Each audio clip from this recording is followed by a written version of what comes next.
Kita lanjutkan kita lanjutkan lagi dialognya. dia perbincangan kita mengenai toleransi umat beragama, dan saya menarik bahwa berkaitan dengan konflik beragama di Indonesia selama beberapa tahun terakhir ini, setidaknya 5-10 tahun belakangan ini konflik beragama tidak terlalu menonjol gitu. Tapi pertanyaannya pada beberapa bulan belakangan ini muncul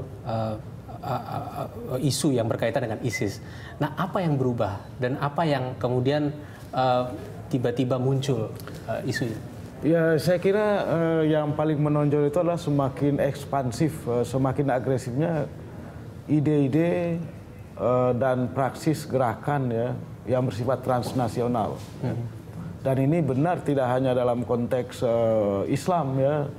Sejak tahun, bahkan itu lebih awal lagi, awal 80-an Iran dan Arab Saudi itu kontestasi di Indonesia, merebut, ya Saudi inginnya orang Islam jadi Wahabi, kalau Iran maunya jadi Syiah gitu ya, itu mereka berebut gitu. Dan menimbulkan goncangan-goncangan juga di Indonesia, meskipun sebetulnya Wahabi yang primitif ya tidak sesuai dengan Islam Indonesia ya, karena terlalu sederhana Wahabiyah itu bagi orang Islam Indonesia. Dan pada saat yang sama juga ada Syiah. Apalagi sekarang di Timur Tengah, kontestasi antara Arab Saudi dengan Iran ini semakin kencang. Karena sungguhnya di Timur Tengah sekarang cuma tinggal 4 negara yang kuat. Israel, kemudian Arab Saudi, Turki, dan Iran.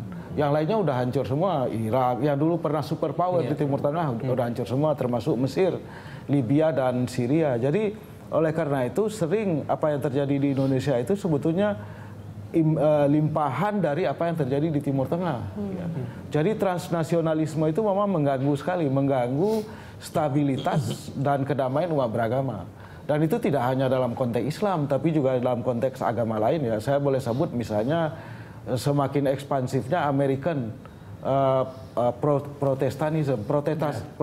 protestanisme ala Amerika yang agresif gitu ya, yang mencoba mengambil siapa saja, bisa dari kelompok agama Kristiani lain, Katolik atau apa saja, atau darimu Islam, itu menimbulkan situasi yang nggak nyaman di Indonesia. Nah, oleh karena itulah menurut saya gangguan yang terjadi di Indonesia dalam hubungan antar agama antara lain karena itu, terutama itu, yaitu masuknya transnasionalisme agama ke Indonesia, khususnya bagi agama-agama yang bersifat misionaris, bersifat dakwah. Islam, kemudian juga Kristiani itu kan bersifat misionaris, dakwah, harus menyampaikan kebenaran pada siapa saja dan kepada orang yang akan digembalakan, kalau istilahnya Romo Muji itu digembalakan menuju keselamatan, kira-kira begitu. Tapi cara-caranya itu yang kemudian mengganggu harmoni antar umat beragama. Lalu bagaimana kita menyikapi itu? Bagaimana kita harus? Ya, sebelum ke sana, saya kira itu yang tadi Prof. Azumati Asra mengatakan itu misalnya door to door itu ya. Jadi saya melihat satu lagi yang isme yang mengganggu itu adalah ketika terjadi puritanisme. Jadi ketika orang masukkan bukan agama yang dihayati dalam toleransi sosial, rukun, kita meluhurkan Allah, tapi juga saling mengasihi satu sama lain, membantu ketika dalam penderitaan, tapi ini yang berlaku hanya dari kitab suci aja. Nah, disitulah fundamentalisme untuk puritanisme itu masuk situ. Nah, ketika ke arah sana, lalu saya kira negara bangsa Indonesia ini kuat. Kenapa? Karena secara kultural, ya itu sudah terbukti sekali bahwa ya kalau kita yang majemuk ini, tadi ada istilah tadi Pak Suhadi mengatakan jangan pakai kategori sosiologis mayoritas minoritas. Sekarang aja tidak berlaku lagi. Saya sebagai suku mayoritas, saya Jawa ya kan, Jawanisasi kemana-mana. Tapi ketika lihat dari religi ya kan, saya Kristiani kan gitu. Itu sebenarnya bisa dipakai itu untuk kegiatan ilmiah, untuk kategorisasi saja kan. Tapi Indonesia adalah Indonesia yang memang tidak satu pun boleh terpinggirkan hanya atas nama suku atau agama. Kenapa? Karena konstitusi sudah jelas. Tadi kita mulai dengan pasal 29 mengenai hak asasi kebebasan beragama, hak kultural, hak hidup, ya kan? Itu dahsyat semua. Dan pendiri bangsa sampai merumuskan tidak cukup hanya kultural, tapi juga harus dengan bahasa hukum. Nah, sekarang dalam situasi politis ini kan kita dididik bagus sekali untuk Pilpres kemarin. Sampai akhirnya kita sampai pada kesimpulan etika, ya kan? tanpa gerak politik yang menyejahterakan, itu akan menjadi mulut yang kosong. Ya kan? Himbauan etis kan begitu. Tapi politik tanpa etika itu adalah buta. Nah ini kan menarik yang kita ambil dari proses ini tadi untuk masuk ke sana. Ya, ada tambahan Pak Soehadi? Iya, saya kira kita harus kembali ya tujuan agama. Ya, jadi tujuan agama itu adalah ya terutama dalam konteks Buddhism, kita itu kan ingin memanusiakan manusia. Ya. Ingin membuat manusia itu berdaya. Nah, oleh karena itu sepanjang umpamanya itu ada upaya dari Romo atau ada upaya daripada Pak Prof ini ya dari keyakinannya kemudian bisa membuat umat itu baik ya. Ya itu kan sebetulnya sudah mengarah ke tujuan itu ya. Nah oleh karena itu kalau umpamanya saya itu merasakan bahwa hanya dengan cara saya bisa menjadi baik, ini yang jadi masalah pertama. Kedua, terutama tokoh-tokoh agama ya, kemudian juga para rohaniawan agama itu harus meletakkan bahwa sebagai rohaniawan agama itu bahwa itu adalah sebuah gerakan pengabdian. Ya, di situ yang harus kita letakkan bahwa agama ini bukan merupakan bukan sumber kehidupan dari agama, tapi kita harus bisa menghidupkan agama itu sendiri. Ya, saya kira sekarang ini banyak terjadi, kemudian agama menjadi satu mata pencaharian. Ini yang jadi masalah sebetulnya sehingga terjadi perebutan umat sana di targetnya itu sebetulnya adalah bagaimana sebanyak mungkin manusia itu bisa jadi bahagia, bukannya sebanyak mungkin menarik. Ini yang saya kira itu sebetulnya sederhana sebetulnya, tapi ini menjadi sumber titik-titik akhirnya itu sebenarnya kita bisa melihat bahwa ini adalah kepentingan-kepentingan yang salah, yang jauh daripada tujuan agama itu sendiri. Saya kira ini yang harus menjadi support.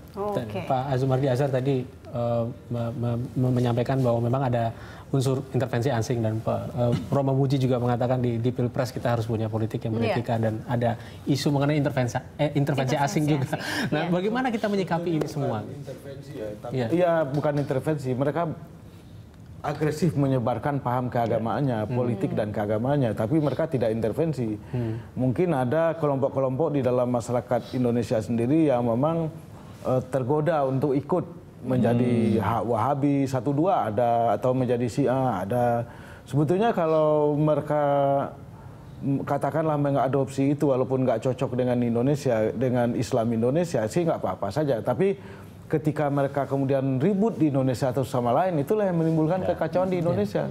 Jadi misalnya peristiwa Sampang itu kekerasan terhadap Syiah itu tidak lepas dari tadi itu kontestasi di antara kekuatan-kekuatan Wahabi yang Arab Saudi dengan Syiah yang ada di Iran. Jadi ini yang kemudian mempergunakan sebahagiannya orang-orang lokal, Muslim lokal. Nah, kemudian dicampuri lagi oleh politik, politik partisan, kepartaian. Itulah yang membuat kacau gitu. Jadi saya kira kalau saya sih melihat sungguhnya Islam Indonesia itu unik gitu. Nggak usahlah meniru-niru, apalagi mengekspor kekacauan dari luar negeri. Kacau di Irak, kacau di di Syria, ada kemudian ada berdiri itu yang namanya ISIS, kemudian mau diimpor ke Indonesia, mau merusak Indonesia untuk apa sih gitu kan? Jadi kalau mau mengimpor sesuatu dari luar negeri, imporlah yang baik, jangan impor yang sesuatu yang justru merusak Indonesia. Jadi kita menghimbau lah kesadaran kepada orang-orang yang tergoda oleh ISIS supaya sadar.